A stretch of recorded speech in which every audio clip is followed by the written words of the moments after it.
going to talk about orthopedic instruments today that are present in our ward and that are commonly used.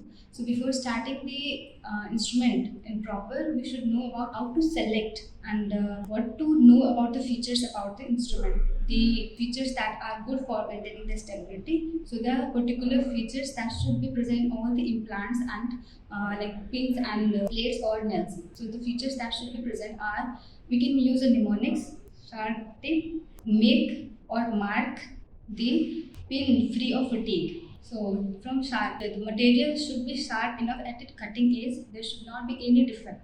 This is the first feature. Then T. T means there should be balanced, tensile, torsional and bending force in any kind of instrument, whether it's a plate or pin or it's a nail, so that there is maximum stability for the bone. Then comes I, interchangeable. We should be able to change it whenever we require. Then comes P, that is there should be ease at the performance and while performing the surgery.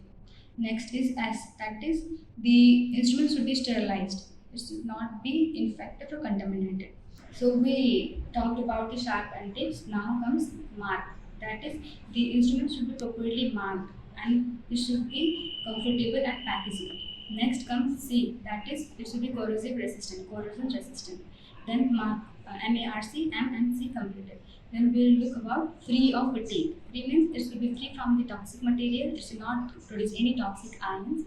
Then free of fatigue, it should not be easily fatigued or loose. Most common metals that are used in our ortho ward or commonly in the developing countries are stainless steel or the titanium. The titanium and stainless steel are the most commonly used metals, while the popularity of titanium increasing and stainless steel decreasing. Stainless steel is an alloy made up of iron, nickel, cobalt, and molybdenum, manganese, or others. And the titanium is the purest form of metal. So, in case of stainless steel, advantages are that it is cheap, easily available, and it is stronger. But it contains ferrous or chromium and cobalt. That is why the chromium, in one terms, it is providing a layer of chromium oxide and hence it is protecting from the corrosion. But next, it is giving out some toxic ions that is again causing the erosion, or it may be, some persons may be allergic to these ions. So it is one disadvantage of this. Next is it is very elastic in comparison to titanium. So it can easily bend. Stainless steel, which we are using in our ward, is 316L. It is the grading of stainless steel, and L means low carbon content to reduce the corrosion. So this is about the stainless steel. So why we are using now titanium?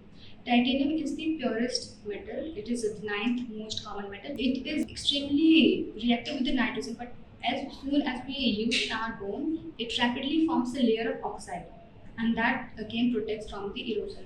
At the same time, we do not have any corrosive or toxic ions that can be allergic to the persons, and also it is free from the corrosion.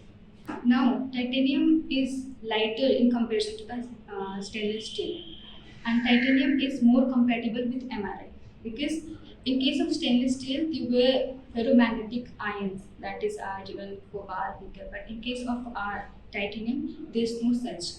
So we can use in case of MRI. Now titanium is expensive. It is expensive, but it is said that if once used, we do not need to do surgery again, and then the cost is compensated. And next advantage is the titanium today is coming with color coding. So we do not know the diameters and dimensions. So we must use titanium today, but it's not available yet. By using all these features, we are now able to select what kind of metal we are going to use, either the stainless steel or the titanium. Let's come to our orthopedic instrument. So this is our bone. Before using screw, we need to make a hole and then drill it.